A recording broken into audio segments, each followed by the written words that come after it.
Salut à tous, je suis Rémi Mallet de Permaculture Réunion et aujourd'hui je voudrais vous parler de cette magnifique fleur qu'on appelle à la Réunion tournesol mexicain ou fleur fête des mers parce qu'elle fleurit en ce moment à la période du mois de mai, période de la fête des mers.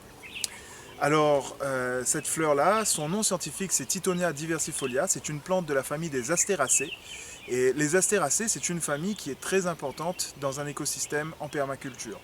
Pourquoi? Parce que ce sont des plantes comme les œillets d'Inde, les marguerites, les tournesols, les chrysanthèmes. Ces plantes-là ont généralement un parfum assez fort et elles vont avoir ce qu'on va appeler un effet push-pull. On les utilise pourquoi? En fait, push c'est repousser et pull c'est attirer.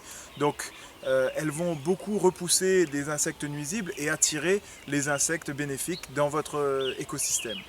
Alors, Tithonia diversifolia, c'est une plante pionnière.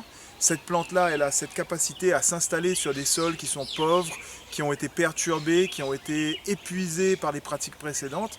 Elle va s'y installer, elle va enfoncer ses racines en profondeur et aller chercher les éléments minéraux dans la roche, les remonter et les remettre à disposition de l'écosystème en surface. C'est donc une plante qui va être excellente pour reconstruire le potentiel de votre sol. Elle est d'origine tropicale, elle vient d'Amérique tropicale, mais elle est présente aujourd'hui un peu partout dans le monde, dans les zones tropicales, et elle s'adapte à tout type de sol. Elle est particulièrement résistante à la sécheresse, ce qui est particulièrement intéressant pour toute la moitié ouest de l'île de la Réunion, sur la zone des bas, etc. Donc vous voyez, même en période très très sèche, elle s'en sort très très bien, elle est capable de trouver toutes les ressources qui lui sont nécessaires et de survivre.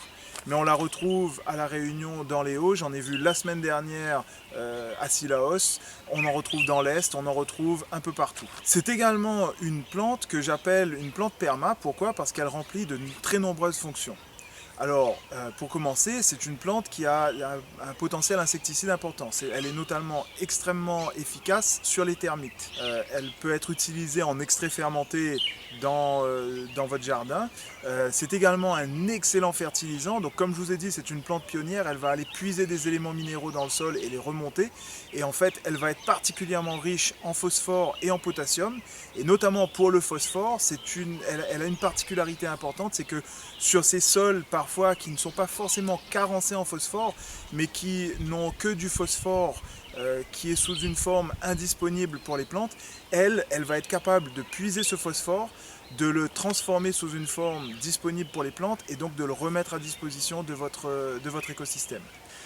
C'est également une plante qui va être excellente pour rééquilibrer les sols. Vous allez pouvoir l'utiliser comme fertilisant en apport direct au sol. Donc généralement on va la broyer et l'apporter directement au sol à peu près 2 semaines avant une plantation, par exemple sur du maïs, etc.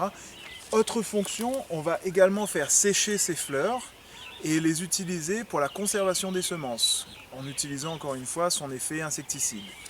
C'est une plante qui produit énormément de biomasse. Vous pouvez la couper plusieurs fois par an et elle va systématiquement repousser, quelle que soit la période, quel que soit le niveau de pluviométrie, etc. Elle va repousser systématiquement et vous produire encore et encore plus de biomasse. Donc extrêmement intéressant pour enrichir votre sol. Je l'utilise également au compost, bien entendu. Pourquoi au compost? Parce que, encore une fois, elle est très très riche en une grande panoplie d'éléments minéraux, notamment phosphore, potassium, je vous l'ai dit, mais également beaucoup de calcium, du fer, du soufre. Donc, extrêmement intéressante pour produire un compost qui soit riche et diversifié. Alors, c'est également un excellent fourrage pour les ruminants. Elle est très très riche en protéines et très appréciée des chèvres, des vaches, des moutons, etc.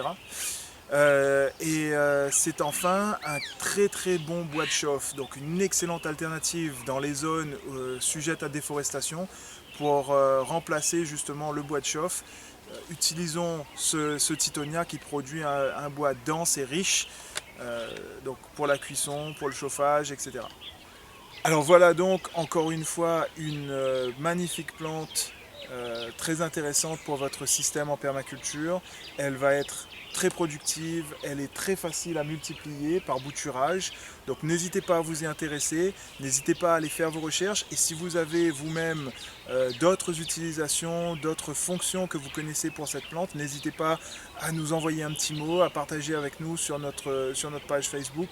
Voilà donc pour Tithonia diversifolia. J'espère que cette vidéo vous aura apporté des informations. Si vous en avez d'autres à partager avec nous, n'hésitez pas à le faire. Et sinon, je vous dis à bientôt pour une prochaine vidéo. Bye bye!